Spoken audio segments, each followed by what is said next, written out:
Hi guys, நான் உங்கள் student. நான் ஒரு சிஇசி ஸ்டூடெண்ட். காஸ்டியூம் ஃபிட்டிக்கில் சைபர் சிட்டி இம்ப்ளான்ட் ட்ரைனிங் பண்ணிட்டு இருக்கேன். இவங்க சைபர் சிட்டி இம்ப்ளான்ட் ட்ரைனிங் மட்டும்தான் இருக்கான்னு கேட்டால் இல்லை, இதோட நிறைய இம்ப்ளான்ட் ட்ரைனிங் இருக்குது.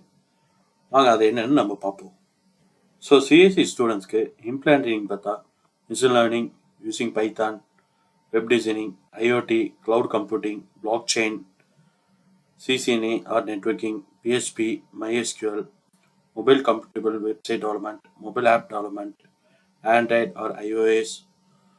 ஸோ இவ்வளோ இம்ப்ளான்ட் ட்ரைனிங் அவங்க ப்ரொவைட் பண்ணுறாங்க. ஸோ எனக்கு இது பெஸ்ட்டாக இருக்குது. கைஸ், உங்களுக்கு இந்த மாதிரி இம்ப்ளான்ட் ட்ரைனிங் பண்ணணுன்னா நான் காஸ்டியூம் ஃபோட்டோக்கோட டீட்டெயில்ஸை உங்களுக்கு டிஸ்கிரிப்ஷனில் தரேன், போய் வியூ பண்ணி பாருங்கள். என்ன லேர்ன் பண்ணேன்னா அதெல்லாம் நான் சொல்லித்தரேன். சைபர் சிட்டியில் ஒரு இன்சிடென்ட் நடந்தால் என்ன பண்ணணும்? ஃபஸ்ட்டு அது என்ன இன்சிடென்ட்டுன்னு நான் செக் பண்ணணும். ஸோ எந்த மாதிரி அட்டாக் நடந்திருக்கு, எந்த இடத்துல அட்டாக் நடந்திருக்கு, அதை ஐடென்டிஃபை பண்ணணும்.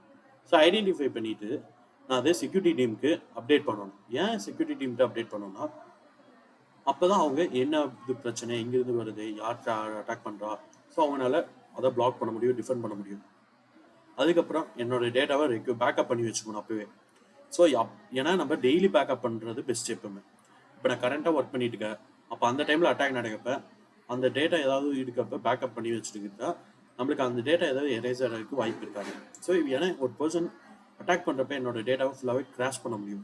ஸோ அதனால் நம்ம பேக்கப் பண்ணி வைக்கிறது எப்பவும் பெஸ்ட்டு. அண்டு எப்பவுமே சாஃப்ட்வேர் அப்டேட் பண்ணிகிட்டே இருந்தால் எனக்கு செக்யூரிட்டி பாலிசி வைஸ் எனக்கு செக்யூராக இருக்கும். ஸோ எப்பவும் நீங்கள் அப்டேட் பண்ணிகிட்டே இருக்கணும்.